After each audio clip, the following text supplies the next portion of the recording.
માળિયાહાટીના તાલુકાના અમરાપુર ગામે પ્રાથમિક આરોગ્ય કેન્દ્રમાં ફાર્માસિસ્ટ તરીકે ફરજ બજાવતા અને 31 જુલાઈના રોજ નિવૃત્ત થયેલા રમેશભાઈ ભટ્ટનો વિદાય સમારંભ પ્રાથમિક આરોગ્ય કેન્દ્ર અમરાપુર હેઠળ કામ કરતા આશા અને આશા ફેસિલિટેટર બહેનો દ્વારા યોજવામાં આવ્યો હતો। આ પ્રસંગે 30 આશા અને 3 આશા ફેસિલિટેટર બહેનો તેમજ શ્રી વરજાનભાઈ કરમટા જિલ્લા પંચાયત સદસ્ય, કાનજીભાઈ યાદવ વલ્લભભાઈ તાલુકા પંચાયત સદસ્ય, ભૈલુભાઈ સોલંકી સરપંચ અમરાપુર, પ્રવીણભાઈ ડોડિયા ઉપસરપંચ અમરાપુર તથા ગ્રામ પંચાયતના સદસ્યો ભૂતપૂર્વ સરપંચ જયસિંહભાઈ ડોડિયાએ ઉપસ્થિત રહી રમેશભાઈ ભટ્ટને નિવૃત્ત થતા શુભેચ્છાઓ પાઠવી હતી। આ પ્રસંગોચિત પ્રવચન કર્યા હતા। પ્રકૃતિ અને પર્યાવરણ તેમજ માટી બચાવો પાણી બચાવોનું સૂત્ર રમેશભાઈ ભટ્ટના હૈયે વસેલું હોય,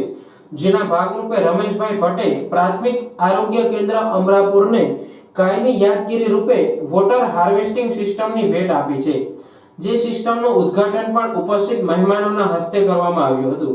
આજના કાર્યક્રમને સફળ બનાવવા કેતનભાઈ ડોડિયા એકાઉન્ટન્ટ તથા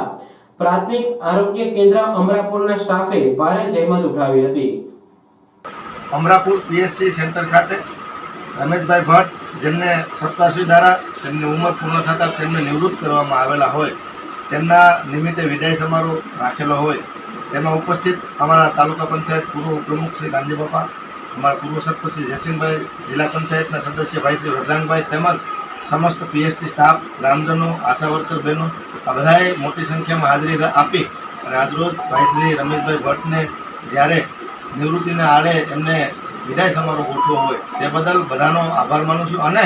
એક ખુશીની વાત એ છે અમારા અમરાપુર ગામ વતી કે જ્યારે રમેશભાઈ નિવૃત્ત થયા અને એમનો પ્રેમ હતો અવિરત આ ગામ ઉપર તેમજ સમસ્ત 18 ગામ ઉપર, તો તેમના વતી પાણીના સ્ત્રોતની જે 25,000 અંદાજે 25,000ની કિંમતની જે કીટ ફિટ કરવામાં આવી છે તે બદલ પણ હું બધા વતી રમેશભાઈનો ખૂબ ખૂબ આભાર માનું છું। અને